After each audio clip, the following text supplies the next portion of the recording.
Good morning. This is Paul Sandeman with business success tips on how you can learn to make more money in less time and have more fun. And my guest today is a living legend. I am so excited. This man, I can't believe I got to meet him. Like, this is amazing. So his name's Ben Gay III. He is an author, a speaker, does all kinds of amazing things. So Ben, I want you to introduce yourself and tell about some of the people you work with. I have worked with in the past. I couldn't even believe it myself. So Ben, take it away. Well, thank you. My name is Ben Gay. To differentiate myself from the ointment, I'm Right. Ben Gay III. Right. And as the commercial says, and it doesn't stink. One of the rival products to Ben Gay makes that statement all the time. Got into sales, serious sales, in 1965. I've been in business since I was 14, been selling since I was 11. So that's 70 years straight of selling something to somebody. And along the way, I got reasonably good at it and won a few contests. And in fact, I think I've won just about every contest I've ever been in, been number one at every company I've ever been associated with, including the ones I owned. I always kept my hand in the selling angle, still do today. I've spent this morning selling seminars, consulting services, and for a client, land in Arizona. So I'm heavily steeped in selling. I was raised in a family of salesmen, salespeople. All of my aunts and uncles own their own businesses. And my comfort zone was set high. I just sort of thought that's what you were supposed to do, and never trained to do anything else. So it came in handy. And then along the way, I rose up and became a pretty big deal in the world of sales and training and speaking and running companies and so on. And therefore got myself in the catbird seat where people came to me instead of me chasing them down, trying to meet them. And that includes, and I have a list here, some people you might be interested in. Dr. Napoleon Hill worked for me of Think and Grow Rich fame, worked for me the last 2.5 years of his life. I was his last mentee. William Penn Patrick owned Holiday Magic Cosmetics, ran for governor, was one of my mentors. Earl Nightingale of the Strangest Secret fame, the Nightingale Conant Corporation, was the voice of several of my companies, a personal friend, and so on. And then just going on down the list, Dr. Norman Vincent Peale, Dr. Maxwell Maltz, Og Mandino, Bill Gove, Larry Wilson of the Wilson Learning Corporation, his running buddy, Wade Cannon, Charlie Manson. I spent 9 hours with him in his cell at San Quentin when I was teaching my People Builders course there. That was an interesting experience, up close and personal. Not a Geraldo interview with 18 guards standing around. I was locked in his cell, knee to knee, for 9 hours. Cal Worthington, the great car salesman, Jim Newman, who created the term comfort zone, the great sales trainer who trained everybody of my and your generation. I'm older than you are, Paul, but J. Douglas Edwards had to have been one of your mentors. And as I say to people younger than us, if you weren't trained by Doug Edwards, the person who trained you was. Absolutely. Yeah. Paul Meyer of Success Motivation Institute, Jimmy Rucker, the greatest salesman I ever personally worked with, Hal Krause, American Sales Masters. I was attitude coach for the Apollo astronauts of 15, 16, and 17, including the ground crews. Werner Erhard of EST and the Forum was one of our instructors at Mind Dynamics, one of Holiday Magic's companies. Bob Proctor, the great, who just passed away recently, was a big booster of Napoleon Hill. Oddly enough, it's one of my few regrets in life. Well, that's not true. I have many regrets in life, but one of my few. Bob Proctor and Dr. Napoleon Hill worked for me at the same time, but I didn't know of Bob's fascination, so they never met. It never crossed my mind to introduce them. And Tommy Hopkins, who was also trained by Doug Edwards, etc. So I could go on and probably name. Okay, so you knew everybody who's anybody. I get it totally. I'm gonna ask you a Yeah. question. Out of all, and you even knew the founders of Amway, Jay and Rich, all those guys, right? So Right. you're like a legend who knows all the legends. I got to ask you, of all those people, who stands out the most and what for? That did me the most good? Yeah, personally, who stands out for you and why? Well, Dr. Napoleon Hill, because he's most famous of that whole crowd, although most of them are equally famous, would certainly be on the list. Oddly enough, one of the people who I mentioned, but you probably had never heard of him, Wade Cannon, he was vice president of the Wilson Learning Corporation, human behavioral scientist, etc. He took a liking to me. He was, I'm guessing, 15 years older. He took a liking to me, took me under his wing, and told me those things that it takes a good friend to tell you, because other people don't want to offend you. Okay, what are some of those things he told you? Well, one of them that Ben? I loved was he told me a story one time over breakfast or dinner the night before I was going to do my thing. And it was a cute story. And so I got up and hours later, a day later at the most, and told the same story. He'd already been on, he hadn't used it. So I didn't feel like I was stepping on his toes. And standing ovation. And when I came off, Wade said, he said, I need to spend a minute with you. And I said, sure. What you got? He said, I want to teach you how you steal from somebody. When you steal one of my stories, which you just did, say, as Wade Cannon told me, or as Wade Cannon always said. And then the next time you use it, you can say, as someone once said. And then the third time you use it, you can say, as I always said. I see. That's the rule. And I said, okay, I see it 3 times before you can own it, right? Right. So he said, that isn't what you did. Another time we're at a big fundraiser in San Francisco. For some reason, I was always getting dragged to those. And I was talking to some gentleman. And when I finished talking with him, Wade came over. And I had a lot of mentors like that. They were all older. When I met Napoleon Hill, I was 25. He was 84. He could have biologically been my great grandfather. Wade Cannon was a fatherly figure to me. I was trying to get gray hair. He already had his. Right. And he said, Ben, a little tip. And I said, sure.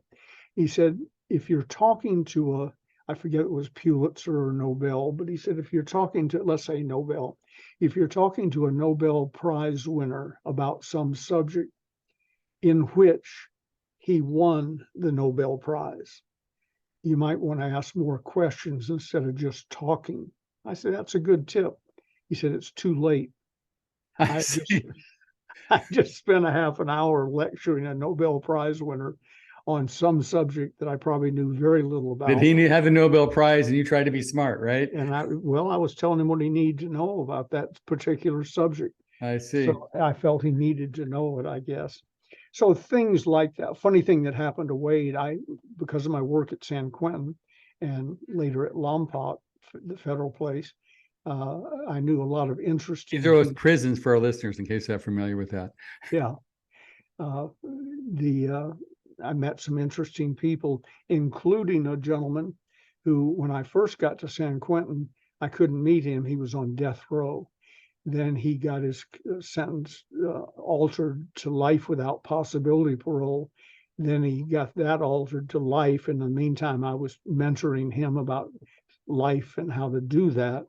And on just straight life, back, I don't know what it is now, but back then, you only technically had to do 7 years. They might make you do more, but life doesn't mean life. 7 years in those days. So he got out, and I got him set up with some nice work and so on. And he didn't say the word, but for ease of conversation, he was a pimp with ladies that lived in his house, were part of his family and so on. And they loved him. I mean, I spent some time around him, but I'm not advocating it, but that was the truth.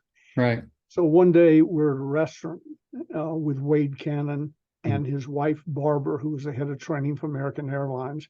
Mm-hmm. And we're having dinner and lovely time. And a lady comes up to the table, and I looked up and I recognized her. She was waitressing at this restaurant, but she was one of Joe's friends. Right. And I said, "Hi, how are you?" She said, "Ben, how are you?" And we go back and forth. And Barbara Cannon said, "Oh, you know each other?" And I said, yes, she's a friend. And the lady said, I only work here part-time. And Barbara said, one of the most sophisticated, proper ladies you ever met. Barbara says, "Oh, what do you do in your regular job?" And she said, "I'm a prostitute." I thought, and I said, I know some interesting people, Barbara. Absolutely. This isn't the only one you'll meet. I'm sure. Well, that's an amazing story. Yeah. So, tell me some of the, let's say you were in an airport and you met some guy who was a contractor, because a lot of our contractor, and he's telling you, "Yeah, I'm working too hard. I'm, working many hours. I'm not making as much money as I'd like to make. And I'm doing maybe 3-4 million. I'm making maybe a living 100,000." And what words of wisdom would you give him if he never saw him again? Like, Well, I'd ask a few questions and I'd listen to the answers, but let's assume it was a quote normal conversation. okay, I would say, go into sales, find something you love to sell, research the industry, and go into sales. They don't care if you have a degree or not. I'm a high school graduate, barely. I've made millions of dollars, traveled all over the world, met kings, queens, princesses, and some of the most famous and powerful people in the world because of my ability to sell and to stand in front of groups and tell them how they can sell better, more effectively. And so I'm prejudiced, I will admit. I'm sure there's better answers depending on the individual. well, that's a good answer to me. So, okay, now you're giving in sales training. What are your key points when you're speaking to these big audiences and famous people? What do you get across? What is your got to do for these people? Well, selling is really pretty simple. I have a 10-day version of how to explain selling, a 5-day, a 3-day, a 2-day, a half day, and a 1 hour. Okay. And the 10-day is the hardest one because you have to take 5 minutes of material and stretch it out over 10 days. Here's I the, see. here's Not the easy. secret. Yeah. Right. Find a product that you like. You don't have to personally love it. And I've sold lots of things I didn't love, but I knew they had values the people I was talking to. So you find a quality product or service that's competitively priced. Doesn't have to be the cheapest, because you have an advantage nobody else has. With your product, you come with it.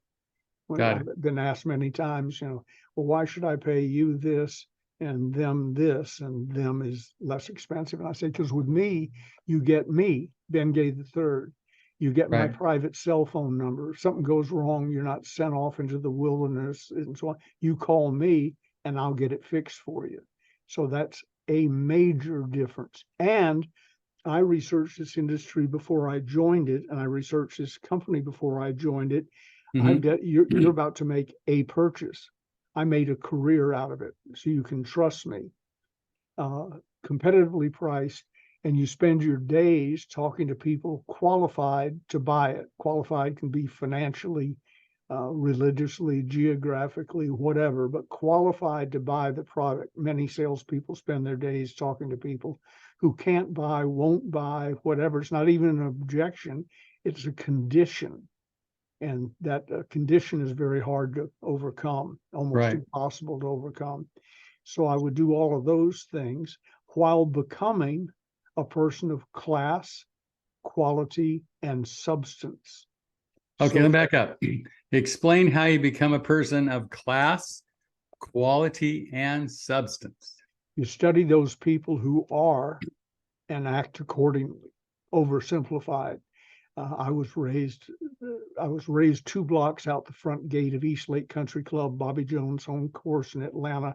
Everybody I knew, not everybody, but the people I hobnobbed with, thanks to my mother and father, were the chairman of the board of Coca-Cola, the founders of Home Depot, every major company in Atlanta, almost, et cetera. And I studied them. I was told to shut up. I could go in the men's locker room with my father and sit at the table as long as I didn't say anything unless spoken to directly, and then answer with a yes or no and turn back to my father or whoever was speaking before. Those were my instructions. But he said, use that quiet time to study these people. They are extremely successful, at least in business, if not their personal life. Study them, watch how they walk, how they talk, how they conduct themselves, how they dress, what they find is funny, whether they cuss or not. My father one time dropped the F-bomb. I was caddying for him or walking with the caddy. He missed a shot and dropped the F-bomb. He spent the next 13 holes, depending on what hole we were on when he said it, apologizing to me. I said, Dad, I have friends. I've heard the word before. He said, not for me. And I really apologize. So you study people of class, quality, and substance. I also developed a love of history thanks to a high school history teacher. And so I've read books about all the great people.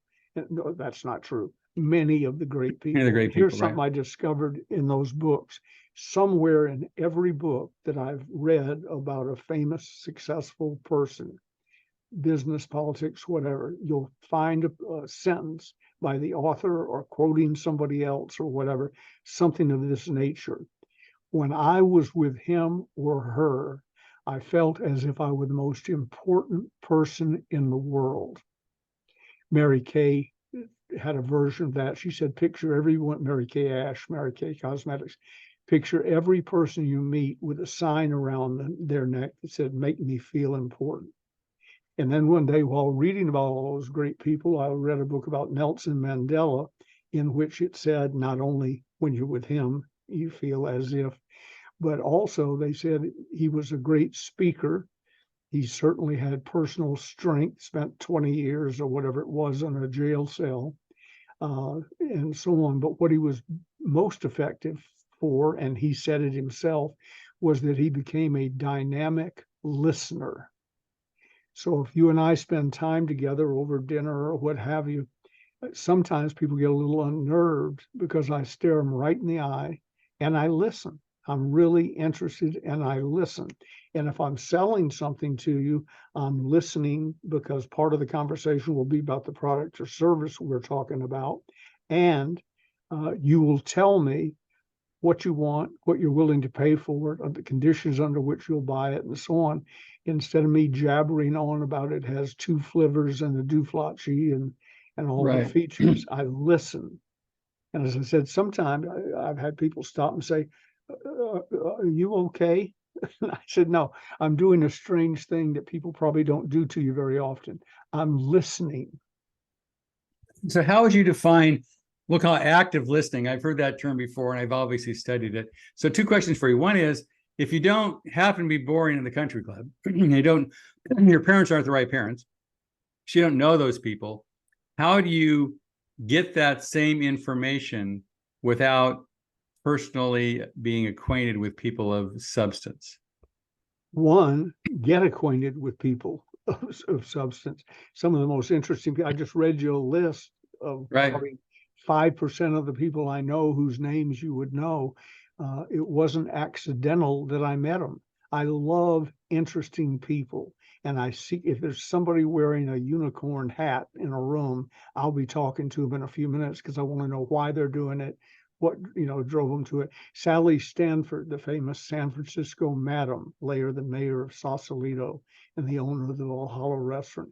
She and I were dear friends because I walked in and somebody said, that's Sally Stanford, the madam from San Francisco. I said, really? 5 minutes later, I'm sitting on a bar stool next to her, deep in conversation. We became dear friends. The United Nations was formed, besides the official stuff where somebody was taking notes, was formed in casual meetings in the parlor of her house of prostitution in San Francisco. Dag Hammarskjöld and all those famous people, they met in her parlor.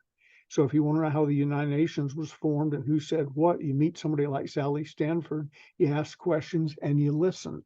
The astronauts are the same way. Charlie Manson was fascinating in a creepy way, but fascinating. He had one book in his cell. I usually mention this when I bring up Charlie. I walk in his cell, they shut the door behind me. He has two bunks. The top one he uses as a shelf. It was a two-man cell, but nobody wanted to sleep with Charlie Manson. Can't imagine why. So Right. he had a cell to himself. On the top shelf was one book, not the Gideon Bible that gives everybody and so on, just one book, How to Win Friends and Influence People by Dale Carnegie. And I said, I saw it before I even sat down. I said, Charlie, what a fascinating book selection. He said, it's my only book. It's my Bible. I couldn't have formed the Manson family without it. So it's like he looked at that book like someone might look at a gun. You can use it to rob a bank, or you can use it Right. to Well, protect your you know, family. right. He used the techniques within it to build the Manson family. So to answer your question about how you do it if you weren't born 2 blocks out the front gate of East Lake Country Club, you read about people who were. You figure out ways to get around them. We have friends who are not what you would call successful, but the vast majority are, because that's who I tend to meet and hang out with. And the ones who aren't have something else to offer.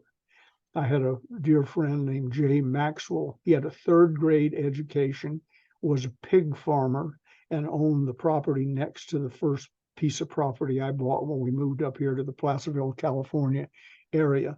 One of the wisest people I ever met. On the way home, if he was out in view, I'd always stop and talk to him. Sometimes I'd tell him about some challenge I was facing at work and not using the best grammar, and perhaps without a full set of teeth. Jay Maxwell would tell me how to solve the problem.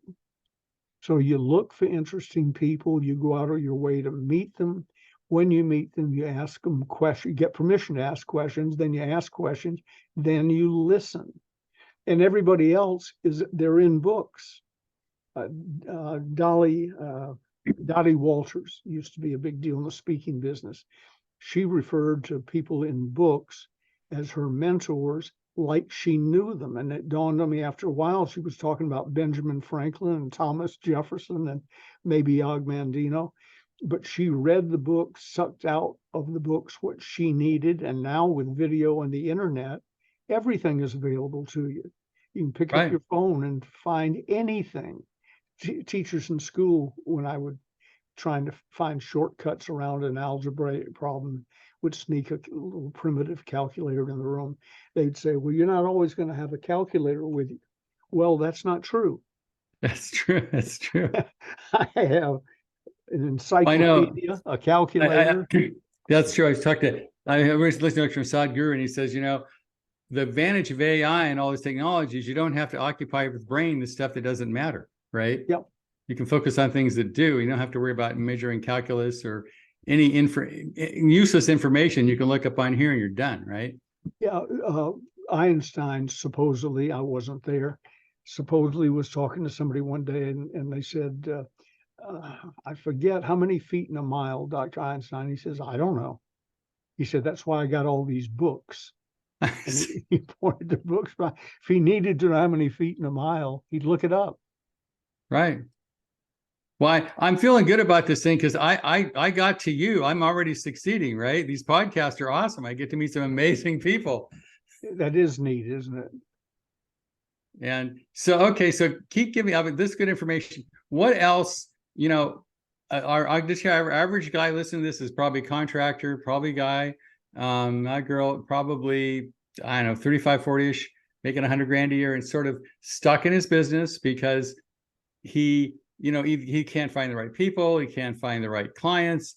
He's frustrated. He's a bit, I'll call him survival, for lack of a better term.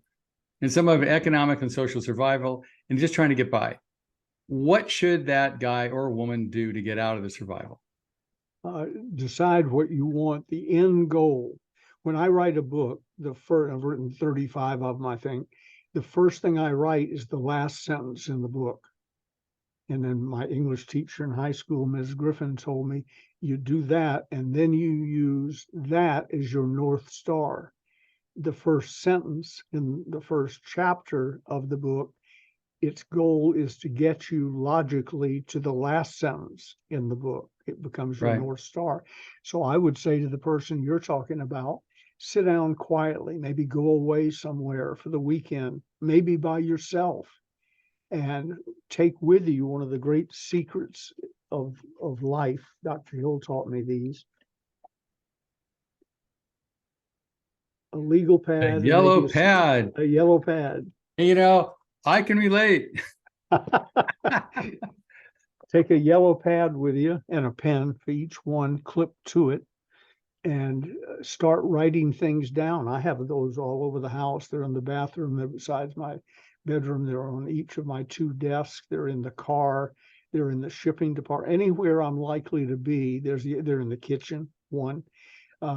Anywhere I'm likely to be, there's a yellow pad, because everybody has great ideas. Somebody once said, any person who's ever taken a shower has had a great idea. The difference is some of us get out, write it down, and go do something about it.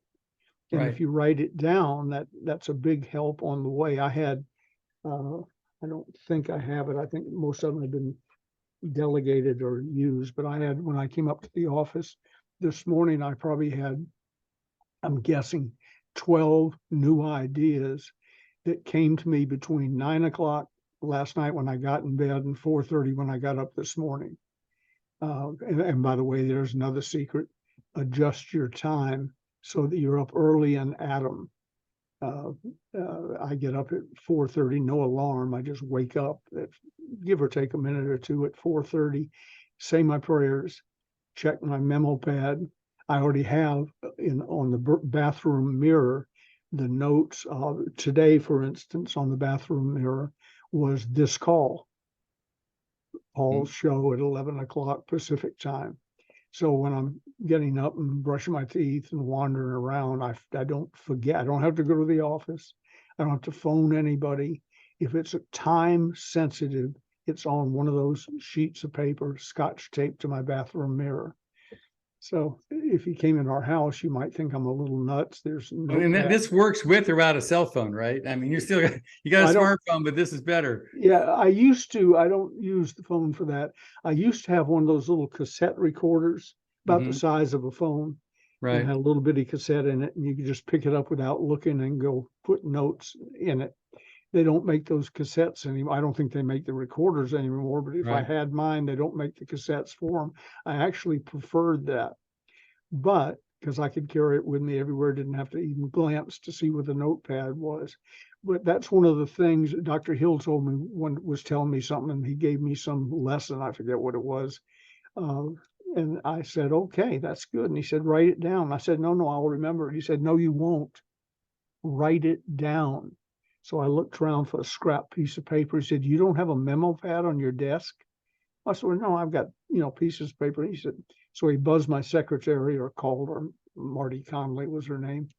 He said, Marty, get Mr. Gay a notepad, then get him several notepads for here, for home, and so on.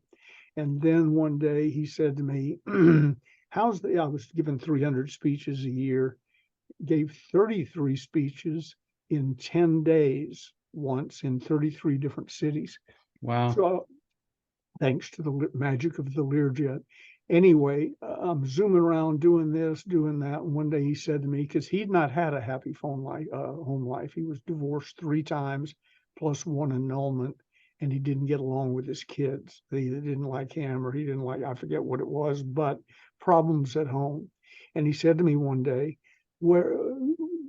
how do you fit family life into all this? I came running in with a suitcase and a briefcase and jumped on the phone, started returning calls and holding meetings. And how do you fit your family life into it? I said, I'm doing well. I fit it into the nooks and crannies. He said, oh, I see the problem. We've found the problem.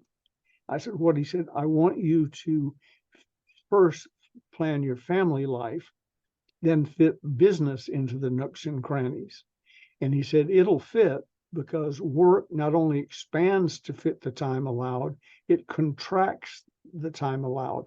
For a while, I didn't work on Fridays. I thought it was sort of a cool idea to have a Mhm. 4-day work week and so on. I now do, but he was right in that I didn't need Fridays to get everything done. On Monday, I knew I only had 4 days, so I got it done. So anyway, he had Buzz Marty, as people were always doing, buzzing Marty when something had to really be done. And he got me a standard planner. It's like a Bible inside, in that it's just blank pages, whole day, blank pages. I don't like those little things that have squares. I'm too busy to fit it all into a square. So each page is a full day, and I write down in advance what I'm going to do. There's notes in here about lunches I'm going to have a year from now. So he got the standard planner. He said, now let's plan out 3 or 4, turned into 4 or 5 weekends a year. He already knew I couldn't do 2 weeks. My mind just doesn't do that, but I can do long weekends. Get there on a Wednesday night, Thursday, Friday, Saturday, Sunday, Right. come home Monday. He said, let's plan out whatever. And it turned into 4 or 5, and then pretty much back to 4 weekends that are sacrosanct.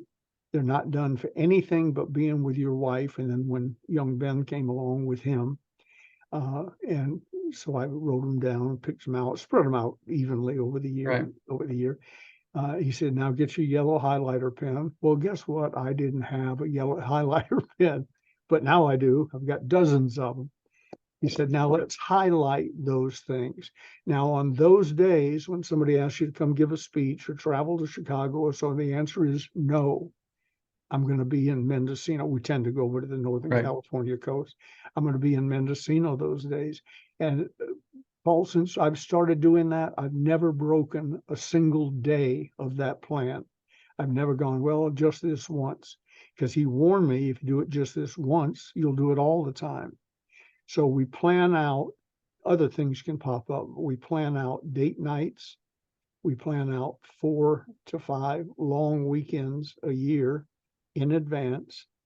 And I only take podcasts because I have other things to do early in the morning, between 10 Pacific time, start time, and 3 p.m. start time, because we might go out to dinner or wrap up the day or whatever. So, and preferably, I'll bend this a little bit, preferably Tuesday, Wednesday, Thursday. So people go, I have podcasts, and I get so confused. I don't. I was telling this system to my barber one day. I walked in, he was sitting there reading a book, and I said, don't you have an appointment right before me? He said, no, you're the first one. It was 1 o'clock. You're the first one today. And then I said, show me your calendar. He let people set when they wanted to get a haircut, instead of, I have an opening on Tuesday at 10 a.m. or 4 p.m., which one best suits your needs, right before and right after an established one. I remember he said something like, well, what if nobody fills up the rest of the days? I said, who cares?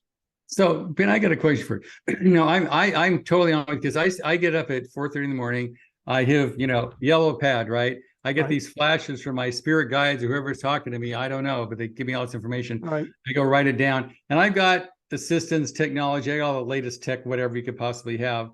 And I'm seeing that somehow the yellow paid off. It's something in my brain. Maybe I'm older. There's something that happens when you write something down versus dictating it, versus calling your secretary and say, don't forget to do this. Right. There's something happens, then I physically write it on a yellow pad at 5 in the morning that doesn't happen any other way. I agree. And People I thought say it was weird. Now I don't feel so bad anymore. Writing down a goal makes it whatever. And I don't know, they probably just made that up or from personal experience, but it's true. However they came to it, it's true. If I write it down, I don't forget it, obviously, but I would have remembered the recording. But writing it down, it's right in front of me. By the time I tear off the top page in the bedroom and head out to do other stuff for the day, I not only know it's in my hand, I know to do it, I've already subconsciously started prioritizing things. Right. And, so and occasionally a great idea at 11 o'clock at night isn't a great idea at 5:30 in the morning. So I'm free to cross it out.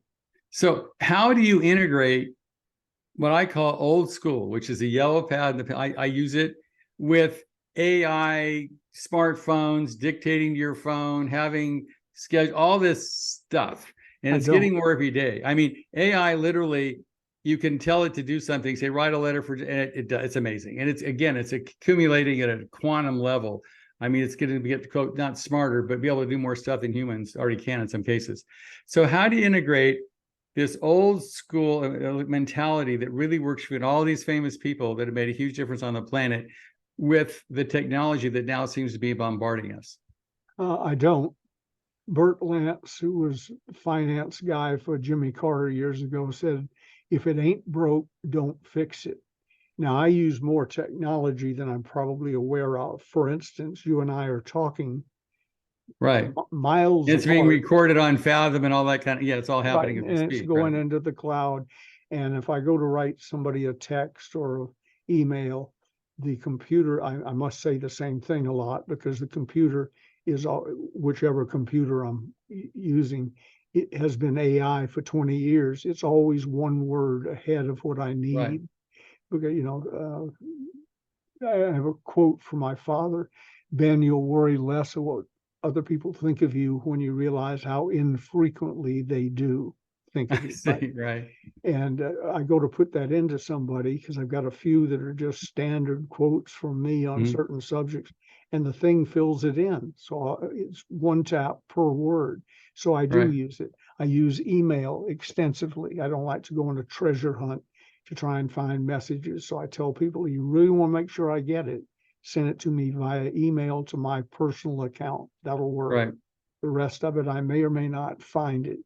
So part of it, I bend it to me, and part of it I use without probably realizing it. I was thinking one day, if my father, who died 50 years ago, walked in here today and saw me just sitting in front of a computer screen and then talking to you live, Right. and wondered what this little thing on top of the computer was called a camera, and so on, he would be blown away. It would probably take him days to adjust even to the concept.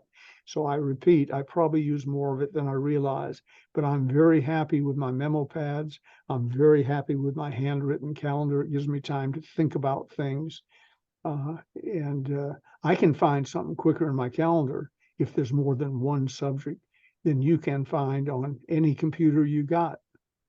Right. Because I can go through 50 different subject areas, 50 different days, and there it is, easy to spot, highlighted if it's important, and so on. So I'm a bit of an old horse. I'll spot you, but nobody outruns me. I'm not operating at a handicap because they're doing something high tech and I'm not. So, Ben, question for you. What do you want to leave as your legacy? That I was a good person. It took me a while to achieve that. Uh, I was a little raggedy around the edges in the early days in my 20s and late teens, 20s. So I think most of that's in my past, or those that I offended or did something wrong to. Most of them are dead now. So in my prayers every morning, I ask for forgiveness. So that's done. And I try Mhm. not to do that with new people, and haven't in years. I'm not perfect, but I'm cautious. I don't tell you I'm going to do something I know I can't do, for instance. Right. So my legacy would be, good father, good husband, good person, and so on. I've achieved that. Gigi's my third wife. So I'm an expert in what not to do in a marriage. I see. And I've applied it to my 27-year now relationship with Gigi. I Right. got marriage down. I've got fatherhood down. I've raised one biological son and 4 others, 2 adopted. Plus, many people that I've worked in seminars, especially young men, consider me their father. I have a young man, Lamont Bowen. You might notice he's a little darker than I am. Don't let your past hold you back. I Right. met him at Lompoc. He came to my public speaking class. He was a 19-year-old drug dealer whose plan was to get out of Lompoc, stick up somebody, get $200 or $300 to finance his way back into the drug business. I just Hmm. wrote a letter for him. We guaranteed his college, first got him his GED at Lompoc, helped him do that, then guaranteed his college loans. He promised me I'd never have to pay a penny, never have. Then we guaranteed his law school tuitions and never paid a penny. And now, a few months ago, he called me and he said, Dad, and we unofficially adopted him. Hmm. He said, Dad, I need something from me. I said, how much is this one going to cost me? Right. None of the others have cost anything, but it's a running Right. joke. And he said, no, this is just a little time. I said, what is this? I need a letter of recommendation.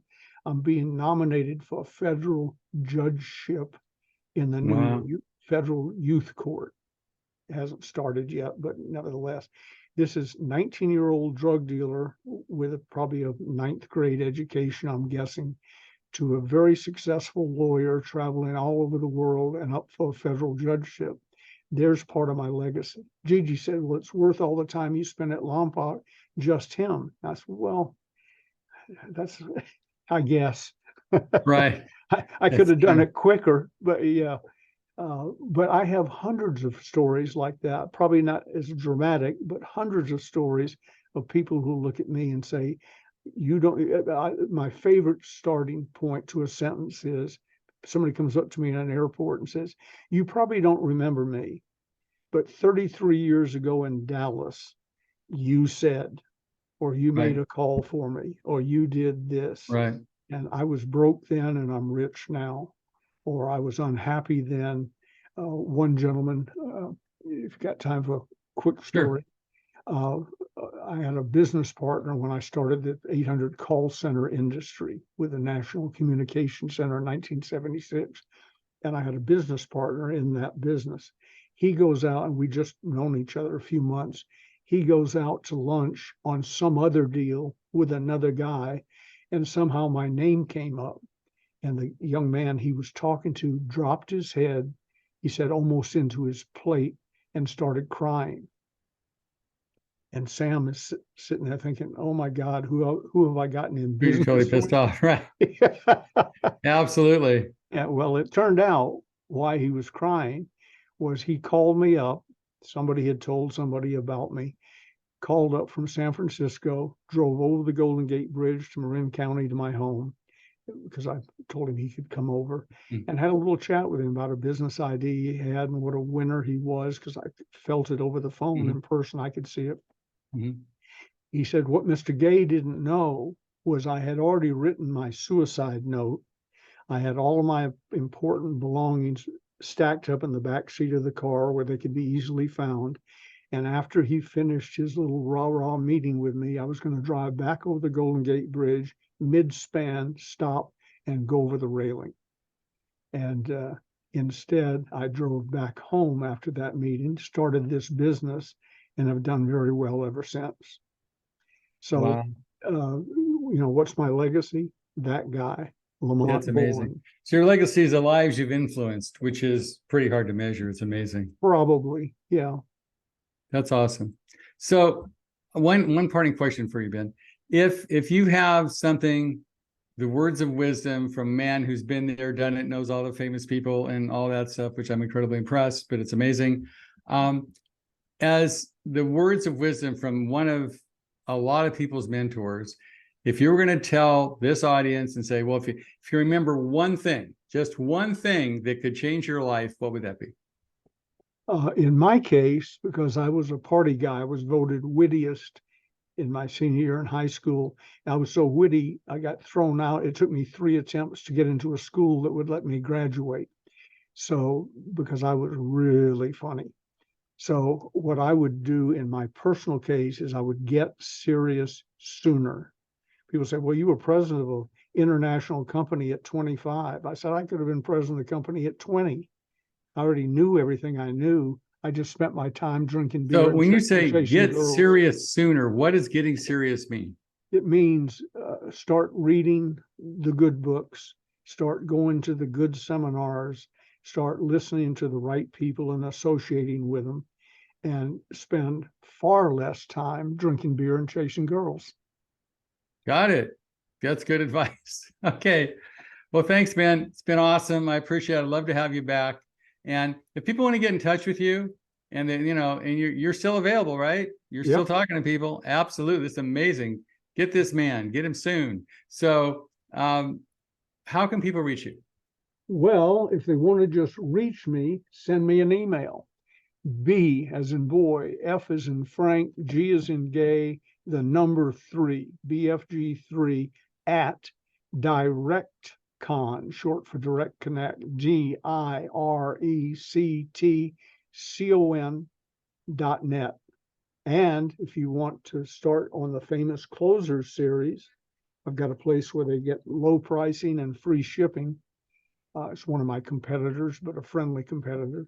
Okay. Go to stores.ebay.com/Ronzoni books, all one word, RONZONEBOOKS. I'll still sign them and date them. They bring them to me. They'll go out the day you order, and they all carry an unconditional, no questions asked, lifetime money back guarantee. That's awesome. I go over it today. Okay. Well, thanks, Ben. I really appreciate it. And you've been awesome. Have a great day. Thank you. Anytime.